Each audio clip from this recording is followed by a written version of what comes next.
Want to hear something mad? Ancient Egypt lasted so long that Cleopatra is closer in time to us than she is to the pyramids. By the time she was dating Julius Caesar, her own ancestors' monuments were already ancient mysteries, and that's just the start. This was a civilization that mummified animals, shaved their eyebrows when their cats died, and built skyscraper-sized triangles just to hide bodies. Badly, I might add, because grave robbers got in anyway. Welcome to an idiot's guide to ancient Egypt, the insane kingdom. 10 topics within a civilization so obsessed with the afterlife, it pretty much forgot how to live. Stick around, hit that subscribe button, and let's dive into 3,000 years of golden masks, crocodile gods, and absolutely crazy funerary admin. 1. They lasted so long they forgot their own history. Let's start with a fact that'll fry your brain. Ancient Egypt wasn't just old, it was absurdly old. Cleopatra ruled in the 1st century BCE, around the time of Julius Caesar and Mark Antony. The Great Pyramid at Giza, that was built over 2,500 years earlier. To put that in perspective, Cleopatra is closer in time to us and to the invention of the iPhone than she is to the pyramid her ancestors supposedly built. That's like you trying to read your great-great-great-great-great-granddad's Facebook posts if they were written in a language you no longer speak, using emojis made of birds and eyeballs. Ancient Egyptian civilization ran for over 3,000 years. That's longer than most religions, dynasties, and empires combined. They had their own ancient history. By the time of the later pharaohs, the early ones were already half-forgotten legends. Cleopatra herself was known to have taken an interest in her country's distant past, trying to uncover the secrets of those colossal pyramids that nobody quite understood anymore by her time. Imagine ruling a country so old you don't even know how half of it works. 2. Their gods look like a zoo in a blender. The ancient Egyptian gods weren't your typical bearded men living on clouds. These deities looked like someone had raided a zoo, grabbed a box of arts and crafts, and gone absolutely wild. You had Anubis, a jackal-headed god of embalming, Horus with a falcon's head, and Thoth, who had the face of an ibis. Then there's Sobek, the crocodile god, who looked like he just stomped out of a nature documentary and into a sacred temple. But it wasn't just for visual flair, each animal meant something. The jackal hung around cemeteries, so naturally, it got the gig managing the dead. The falcon soared high and saw everything, so Horus was given dominion over the sky and kingship. It all made sense in the way that dreams make sense until you try to explain them to someone. The result of this was a pantheon that looked like the cast of The Lion King after a heavy night out. It was mystical, symbolic, and deeply serious to the Egyptians, but to us, it's one of history's most surreal lineups of divine beings. 3. Pharaohs were gods and absolutely acted like it. Being king in ancient Egypt didn't just mean ruling the country, it meant being literally divine. Pharaohs weren't just seen as chosen by the gods, they were seen as actual gods, living embodiments of Horus on earth and later Osiris in death. Imagine if the King of England claimed to be a literal god and everyone just agreed to go along with it. The job perks were ridiculous. You could build yourself a temple the size of a village. You could marry your sister because apparently divine bloodlines needed to be awkward. You could spend half the treasury on a solid gold death mask and still have enough left over to commission a 70-foot statue of your own face. Even the laws weren't laws. They were the pharaoh's words, which conveniently changed whenever the pharaoh fancied a rethink. But with great power came great self-indulgence. Some pharaohs were competent. Others spent their reigns throwing festivals, renaming cities after themselves, or just building increasingly dramatic tombs. When you're a god king, why bother with a quiet legacy? 4. Their monuments were glorious, but pointless. Say what you like about the ancient Egyptians, but they didn't do subtlety. When one of their leaders died, they didn't settle for a modest grave and a bunch of flowers. No, they built pyramids, actual mountains of stone. The Great Pyramid alone is made of over 2 million blocks, each weighing as much as a car, all dragged across the desert without wheels, cranes, or even the luxury of not dying from heat exhaustion. And what was all this for? To hide a single body. That's it. The most impressive construction project in ancient history was basically a glorified tombstone. And the really mad part? It didn't even work. Grave robbers got in anyway, usually within a few decades. All that secrecy, all those booby traps, and someone still managed to pinch the pharaoh's shiny bits. By Cleopatra's day, even the Egyptians had forgotten how the pyramids were built, or why they were shaped like enormous Toblerones. But they still stood there, towering over the desert, a monument not just to engineering genius, but to the human urge to massively overdo things. 5. They invented the afterlife admin nightmare. If you thought tax season was stressful, try dying in ancient Egypt. Getting to the afterlife wasn't just a matter of keeling over and floating towards the light. You needed documents, protective amulets, and an encyclopedic knowledge of divine procedures. It was less rest in peace and more please hold while we process your application for eternal life. First up, you needed the Book of the Dead, a kind of spiritual cheat sheet filled with spells and instructions to help you survive the underworld. Then came the big test, the weighing of the heart. Your heart was placed on a scale against the feather of truth. Too heavy with sin, you were immediately devoured by Ammit, a terrifying chimera with the head of a crocodile, the front of a lion, and the backside of a hippo. Lovely, get it right, and you'd earn an eternal life of sunshine and farming. Get it wrong, and your soul was lunch. It's the only religion where being a good person wasn't enough.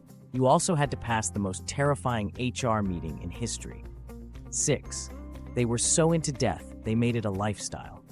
For the ancient Egyptians, death wasn't the end. It wasn't even a surprise party. It was the main event. Their entire civilization was geared around preparing for it, spiritually, physically, and financially. You spent your life saving up not for a house or a holiday, but for a halfway decent sarcophagus and some decent afterlife decor. The rich went all in. Custom coffins, enchanted jewelry, painted tombs, curses, spells, and a team of embalmers who knew their way around a liver. But even ordinary folk did what they could. Everyone wanted to be ready for their post-mortem journey, ideally with a few nice sandwiches and a good pair of sandals for the road. And this wasn't a morbid thing. It was cultural. Temples and tombs dominated the landscape. Death festivals were a thing. There were entire cities of the dead that were better built than the cities of the living. In short, dying well was just what you did in ancient Egypt. Living was merely the period where you got ready for it. 7. They believed you could take it all with you. While most cultures eventually accept that you can't take your stuff with you when you die, the ancient Egyptians said, "Wanna bet?" Their tombs were packed to the rafters with all the gear they thought they'd need in the afterlife. Clothes, food, furniture, gold, board games, perfume, pets, and, in the case of pharaohs, entire ships. This wasn't symbolic. They genuinely believed the dead would use all this stuff on the other side, eating the food, wearing the jewelry, and chilling in their tomb chairs for eternity. Some were even buried with servants, either as figurines called shabtis or, in earlier periods, actual sacrificed humans. Tomb robbing became a full-time career path because the Egyptians had essentially turned every burial into a luxury storage unit. Imagine your house being ransacked because your great-uncle wanted to be buried with all his gadgets and a living butler. In ancient Egypt, dying wasn't just a spiritual event. It was a serious packing job. 8. They used animal gods and animal sacrifices. If you were an animal in ancient Egypt, life was a mixed bag.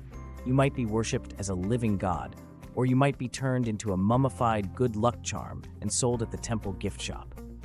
The Egyptians didn't just respect animals, they deified them. Cats were sacred to the goddess Bastet, and harming one, even by accident, could get you executed. Families shaved their eyebrows in mourning when their cat died. Bulls were paraded around as manifestations of gods. Crocodiles lounged in pools at temples with little crowns on their heads, worshipped as incarnations of Sobek. But it didn't stop at live animal reverence. The Egyptians also mummified animals in huge numbers. Millions of cats, ibises, snakes, even scarab beetles were preserved and offered to the gods.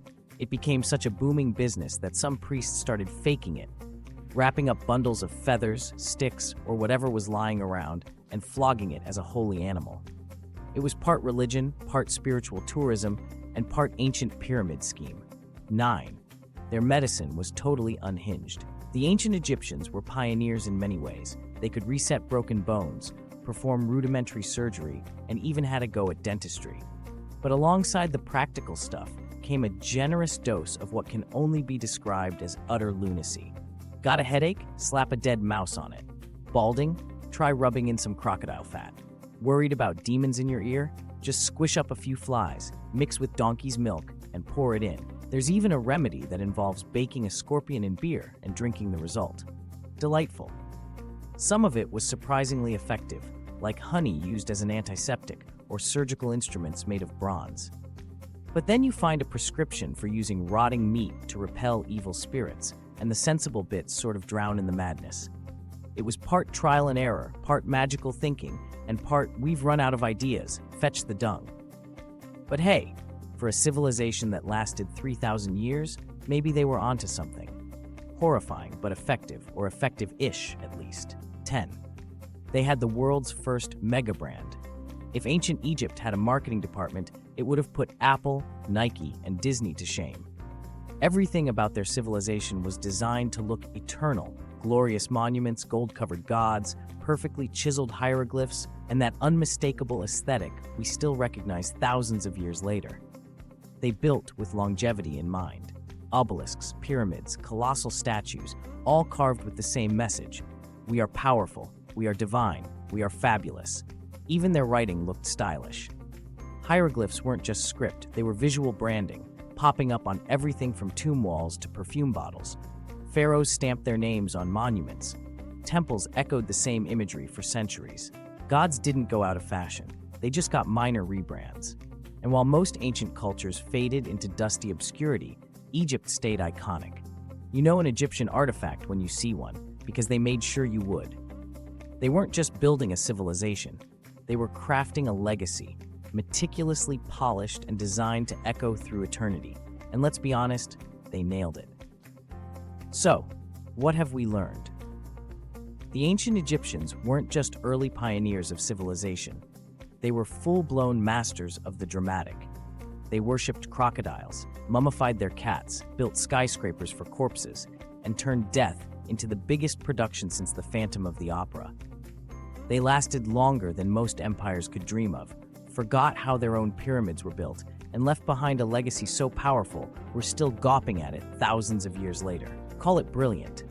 Call it bizarre. Call it the most gloriously over-the-top civilization in human history. If you enjoyed this dive into the world's most extravagant empire, hit that like button, subscribe for more Idiots Guides, and drop us a comment with your favorite Egyptian oddity, or just let us know which ancient civilization we should tackle next.